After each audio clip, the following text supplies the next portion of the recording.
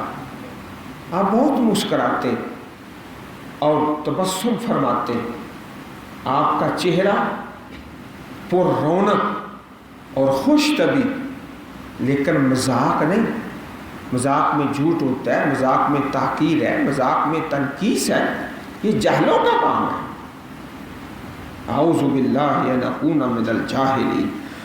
قالوا ادع لنا ربك يبين لنا ما هي قال إنه يقول إنها بقرة لا فارض ولا بكر عوان بين ذلك ففعلوا ما تؤمرون۔ انہوں نے کہا دعا کرو ہمارے لیے، اپنے رب سے وہ بیان کرے ہمارے لیے کہ وہ کیسی ہو۔ قالا کہا بے شک وہ فرماتا ہے، بے شک وہ گائے لا فارزن نہ تو بوڑھی ہو، بلا بکر اور نہ وہ بچی ہو چھوٹی عمر کی، اوان جوان ہو، بین ذالک اس کے درمیان، بچپن اور بڑھاپے کے درمیان، ففعلوا پس تم کرو ما تؤمرون جو تم حکم دیے جاتے ہو۔ زیادہ سوال نہ کرو، زیادہ سوال بے مقصد کو اچھی بات نہیں ہے۔ جس طرح کئی بار عرض کیا ہے کہ سوال وہ کریں جس کی ضرورت ہے، جس کی ضرورت نہیں، جو واقعہ پیش نہیں آیا، خام خواہ اس کا سوال کرنا شریعت نے اس کو پسند نہیں کیا۔ یہ سوال کرتے گئے، پھنستے گئے، کرتے گئے، پھنستے گئے، حتیٰ کہ چلتے چلتے چلتے اس گائے پر پہنچے جس کی سب سے زیادہ پوجا کرتے تھے۔ اب ذبح کرنا مشکل ہو گیا، جس گائے کے ذبح کرنے کے انجام پر پہنچے نا، سب سے زیادہ پرستش اسی قسم کی ہوتی تھی۔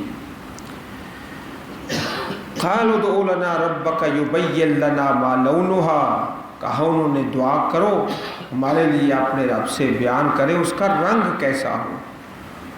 قال انه يقول انها بقرة صفراء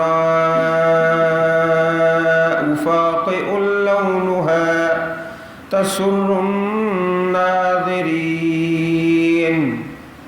بے شک وہ فرماتے ہیں اللہ تعالیٰ کہ وہ گائے صفراء زرد رنگ کی ہو، فاقع چمکدار، چمکدار، لونہا اس کا رنگ، تسر الناظرین وہ خوش کر دے دیکھنے والوں کو، خوش منظر، خوش منظر دیکھنے والے کو خوش کر دے، رنگ اس کا بڑا چمکدار ہو۔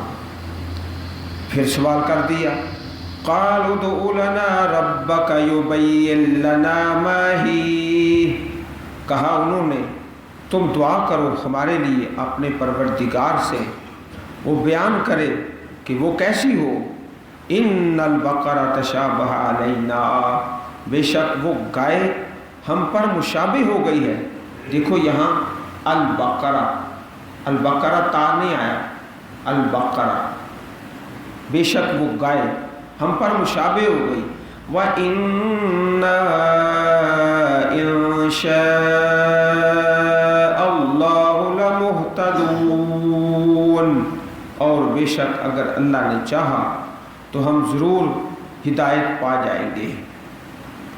قال إِنَّهُ يَقُولُ إِنَّهَا بَقَرَةٌ لَا ذَلُولٌ تُثِيرُ الْأَرْضَ وَلَا تَسْقِي الْحَرْثَ مُسَلَّمَةٌ لَا شِيَةَ فِيهَا قَالُوا الْآنَ جِئْتَ بِالْحَقِّ فَذَبَحُوهَا وَمَا كَادُوا يَفْعَلُونَ۔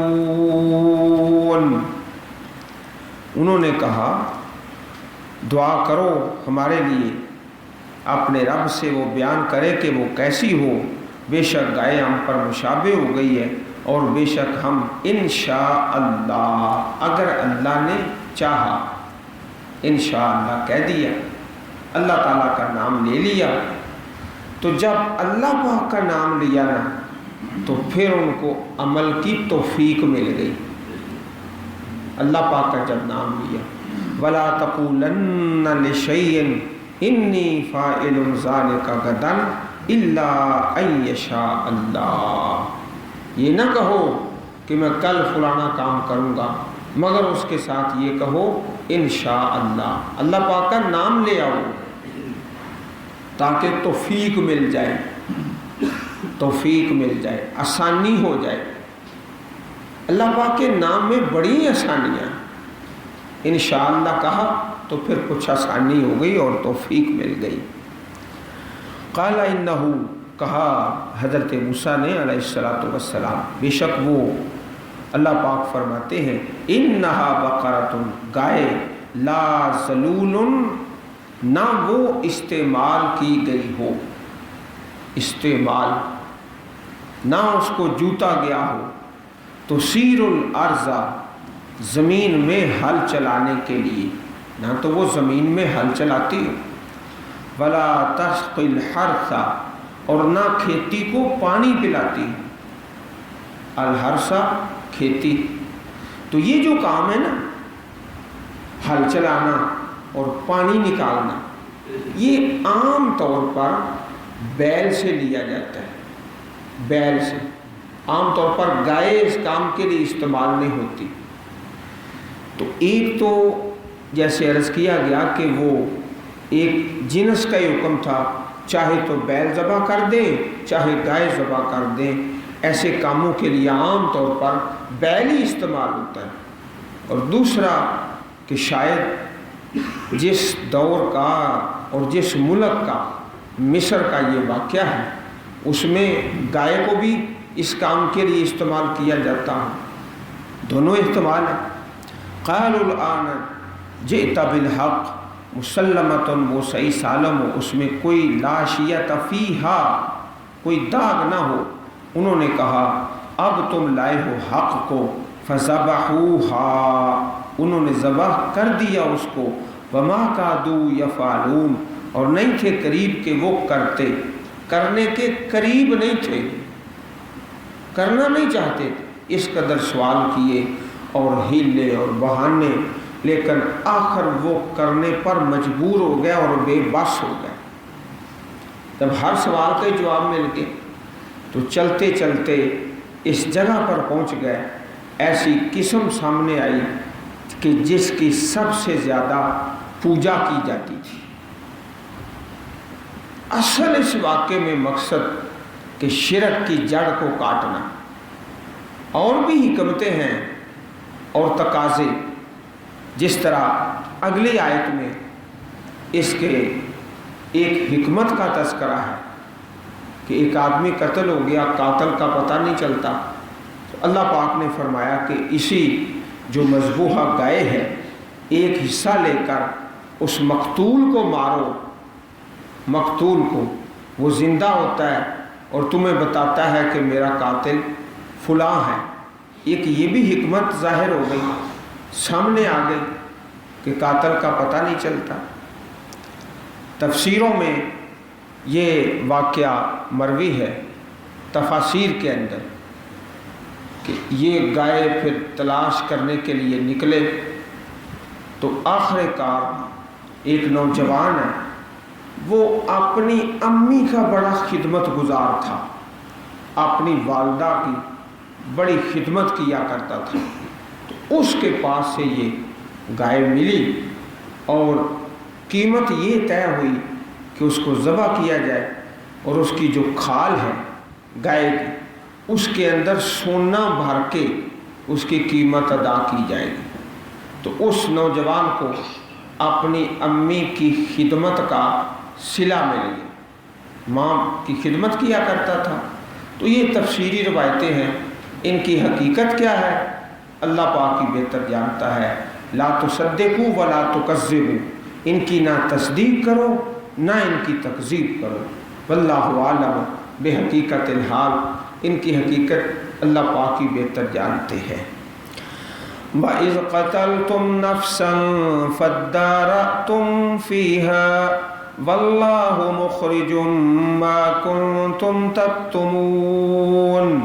اور جب تم نے قتل کیا ایک آدمی کو، جھگڑا کیا تم نے، اس میں جھگڑا کیا تھا کہ قاتل کا پتہ نہیں چلتا کہ اس نے مارا ہے۔ واللہ مخرج ما کنتم تکتمون، اور اللہ تعالیٰ نکالنے والا ہے جو تم چھپاتے تھے۔ عزیز بھائیوں، نیکی یا برائی جلوت میں یا خلوت میں کی جائے کسی وقت ظاہر ہو ہی جاتی ہے۔ نیکی یا برائی جلوت خلوت میں کسی دن ظاہر ہو ہی جاتی ہے، اس لیے چھپ چھپا کر بھی برائی نہ کی جائے۔ کیوں؟ واللہ مخرج ما کنتم تکتمون، کسی دن وہ ظاہر ہو ہی جاتا ہے۔ دین اسلام میں، شریعت محمدی میں صلی اللہ علیہ وسلم یہ حکم ہے کہ اگر قاتل کا پتہ نہیں چلتا تو 50 آدمی قسمیں کھائیں، 50 آدمی کہ ہمارا آدمی جی فلانے نے مارا ہے۔ اس کے متعلق احادیث میں باب ہیں، سیاستہ میں، صحیح بخاری شریف میں، صحیح مسلم شریف میں اور دوسری حدیث کی کتابوں میں۔ باب کا نام ہے باب القسامت۔ ایک بندہ قتل ہو گیا، قاتل کا پتہ ہی نہیں چلتا، تو اس کا حل کیا ہے؟ 50 آدمی قسمیں کھائیں کہ ہمارا بندہ فلانے نے مارا ہے۔ باب القسامت، قسامت۔ یہاں پر اللہ پاک نے کہا کہ وہ گائے جس کے ذبح کرنے کا حکم تھا اس کا ہی ایک حصہ لے لو۔ فَقُلْنَا اضْرِبُوهُ بِبَعْضِهَا، ہم نے کہا تم مارو اس کو، بِبَعْضِهَا، اس کا کوئی حصہ جو گائے ذبح کی ہے۔ كَذَلِكَ يُحْيِي اللَّهُ الْمَوْتَى وَيُرِيكُمْ آيَاتِهِ لَعَلَّكُمْ تَعْقِلُونَ، اسی طرح اللہ تعالیٰ زندہ کرتا ہے مردوں کو اور دکھاتا ہے تم کو اپنی نشانیاں تاکہ تم عقل کرو۔ چنانچہ سورۃ البقرہ میں 5 مرتبہ یہ واقعہ بیان ہوا ہے، احیاء موتا کا 5 مرتبہ، مردوں کو زندہ کرنے کا واقعہ 5 مرتبہ سورۃ البقرہ میں۔ ایک اس سے پہلے گزرا ہے، ثم بعثناکم من بعد موتکم، ایک یہ ہے۔ 3 اس کے بعد پھر آئیں گے واقعات۔ وہ جو مقتول ہے اس کو مذبوحہ گائے کا کوئی حصہ لگایا جاتا ہے، زندہ ہوتا ہے، بتاتا ہے کہ میرا قاتل فلاں ہے، پھر اس کے بعد مر جاتا ہے۔ تو یہ نشانیاں کس لیے ہیں؟ تاکہ تم سمجھو، عقل کرو کہ اللہ رب العزت جو اس مردے کو زندہ کرنے پر قادر ہے وہ ساری کائنات کو زندہ کرنے پر قادر ہے مرنے کے بعد۔ ثم قست قلوبكم من بعد ذلك فهي كالحجارة أو أشد قسوة، پھر سخت ہو گئے تمہارے دل، من بعد ذلك، اس کے بعد، فهي كالحجارة، پس وہ پتھر کی طرح ہے، او اشد قسوہ، یا اس سے بھی زیادہ سخت۔ وَإِنَّ مِنَ الْحِجَارَةِ لَمَا يَتَفَجَّرُ مِنْهُ الْأَنْهَارُ، اور بے شک پتھروں سے کچھ ایسے ہیں جن سے نہریں نکلتی ہیں۔ وَإِنَّ مِنْهَا لَمَا يَشَّقَّقُ فَيَخْرُجُ مِنْهُ الْمَاءُ، اور بے شک کچھ پتھر ایسے ہیں جو پھٹ پڑتے ہیں اور ان سے پانی نکلتا ہے۔ وَإِنَّ مِنْهَا لَمَا يَهْبِطُ مِنْ خَشْيَةِ اللَّهِ، اور بے شک ان میں سے کچھ ایسے ہیں جو اللہ کے ڈر سے گر پڑتے ہیں۔ وَمَا اللَّهُ بِغَافِلٍ عَمَّا تَعْمَلُونَ، اللہ تعالیٰ بے خبر نہیں ہے جو تم کرتے ہو۔ دل کی سختی سے پناہ مانگیں، یا مقلب القلوب ثبت قلبی علی دینک۔